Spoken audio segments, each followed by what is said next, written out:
In this section, we're going to talk about how your employees get treated in an acquisition situation. So what are the potential ways to think about what an employee can get out of an acquisition? Well, employees that are part of an acquisition often end up with a couple of different forms of consideration. They can also end up with a new job, and in some cases they don't and end up leaving the company. The consideration that they would get includes the stock options that they have and the value of the stock options that they have in your company, and whether or not those stock options accelerate or are assumed by a new plan, there's still value there.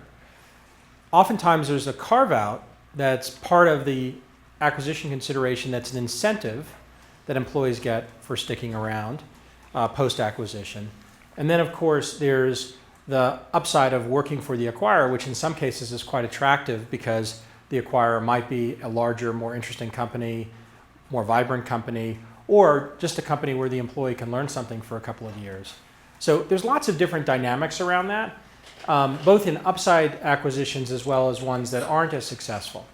Unfortunately, a lot of entrepreneurs and boards don't focus on the employee population other than the founders and some of the key employees till late in the process. And that's often a mistake. As an entrepreneur and as a founder, it's important going into the negotiation process to have a point of view about how you want to treat the employees broadly across your company during the acquisition process and post-acquisition process. So describe a little bit of the dynamics of what happens when you basically negotiate this too late in the process. So if you don't pay attention to it early enough, what you often end up with is a situation where you really are almost close to getting a deal done, and then a bunch of things come up at the end.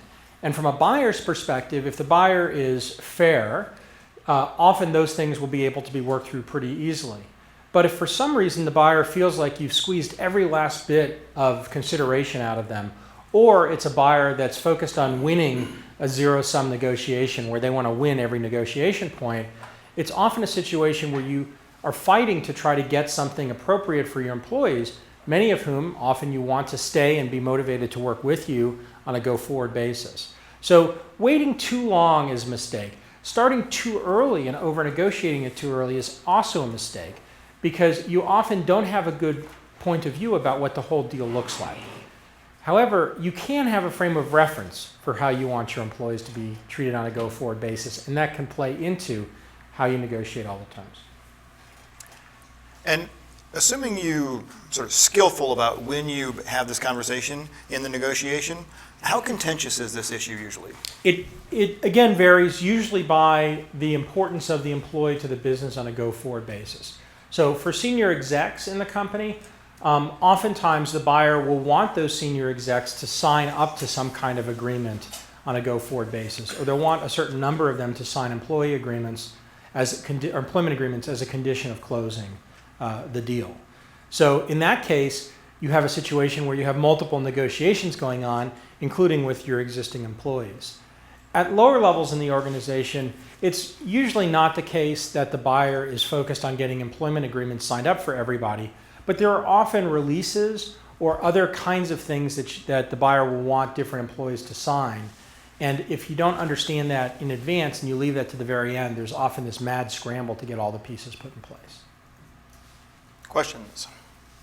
Go ahead. At what point should you tell your employees that you're having a discussion with a potential acquirer? It varies a lot, and it's also the case that this varies in the context of financing. So there are some entrepreneurs who are incredibly open with the whole company about everything that's going on. Rand Fishkin at Moz is a good example of this, where not only is he very open internally, he's very open externally. So when we did at Foundry Group of Financing and Moz, Rand wrote a 5 or 6 page blog post that detailed the financing, the company's performance, ownership. He even had emails of our negotiation back and forth. That level of transparency is something that's part of his value and the value system of the company. There are other entrepreneurs who tell the employees minutes before the acquisition closed or minutes after the acquisition closed. So as an entrepreneur, it's up to you. Understanding who to talk to and how broadly to expose the information is important, especially around confidentiality dynamics. If you have a very good culture of openness in your company and there's a lot of trust about confidentiality, talking to more people earlier is a positive thing. If you know you have lots of leaks and lots of gossip, that whenever something gets out, it gets out into the public, you should be a lot more careful and circumspect about it. My experience is that most entrepreneurs default to a smaller number of people exposed later in the process, and that's kind of the norm. The very open early in the process is an exception, but you see it sometimes, and when it's done well, it's very powerful. Go ahead. What should entrepreneurs be considering in creating their frame of reference in these negotiations for employees? As we talked about earlier, there's a difference between a single player game and a multiplayer game. Your reputation is going to matter in how you interact with your employees and what you do for them. If your employees feel well taken care of in the context of an acquisition, when you as the entrepreneur go start your next company, recruiting those employees will be a lot easier. And by the way, recruiting other employees to come work for you will be a lot easier as well, because your reputation in the market will be that you treat people well and thoughtfully in an acquisition. If you're very stingy or you really pay no attention to how the employees are treated through the process, the next time you try to start a company, your chance of recruiting them or their friends or others is lower, because you'll have reputational damage from it. So you have to really think about this as a multiplayer game, where this is just one of the stages in the process.